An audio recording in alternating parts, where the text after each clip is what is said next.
এক রাতে ওমর রাদিয়াল্লাহু তাআলা আনহু তার সহচর আসলামের সাথে মদিনার চারপাশে হাঁটছিলেন। শীতল রাতের নিস্তব্ধতায় তিনি একটি বাড়ি থেকে ক্ষীণ কান্নার শব্দ শুনতে পেলেন।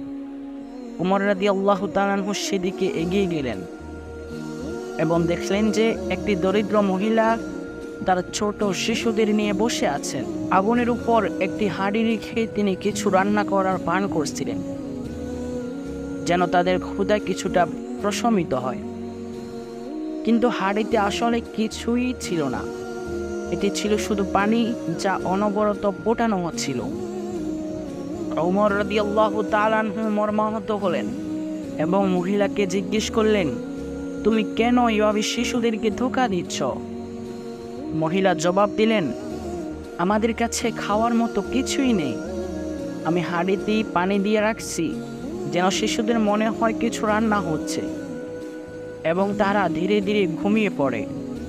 আমাদের কেউ খোঁজ নেয় না, এমনকি খলিফাও আমাদের জন্য কিছু করে না। মহিলার কথা শুনে ওমর রাদিয়াল্লাহু তাআলা আনহুর অন্তর কেঁদে উঠল। তিনি নিজেকে প্রজাদের কল্যাণের জন্য দায়িত্বশীল মনে করতেন, এবং এই অবস্থায় তিনি অপরাধবোধে আক্রান্ত হলেন।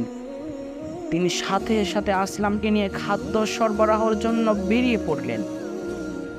খলিফা নিজেই খাদ্য ভর্তি বস্তা কাঁধে তুলে নিলেন।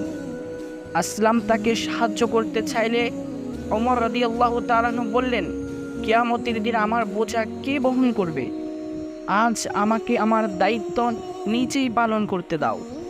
মহিলার ঘরে ফিরে এসে তিনি নিজ হাতে খাবার রান্না করে দিলেন এবং শিশুদেরকে খাবার খাওয়ালেন।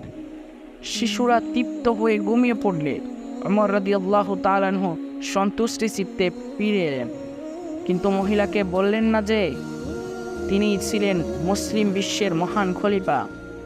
এটা থেকে আমাদের শিক্ষা, এই ঘটনা ওমর রাদিয়াল্লাহু তাআলা প্রজাদের প্রতি তার গভীর মমত্ববোধ, দায়িত্ববোধ এবং ন্যায়পরায়ণতার প্রতীক।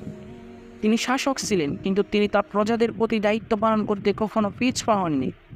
তার শাসন আমল প্রমাণ করেছে একজন সঠিক শাসক যেমন আইন দ্বারা শাসন করেন না, বরং নিজের অন্তর দিয়ে তার প্রজাদের মঙ্গল নিশ্চিত করেন।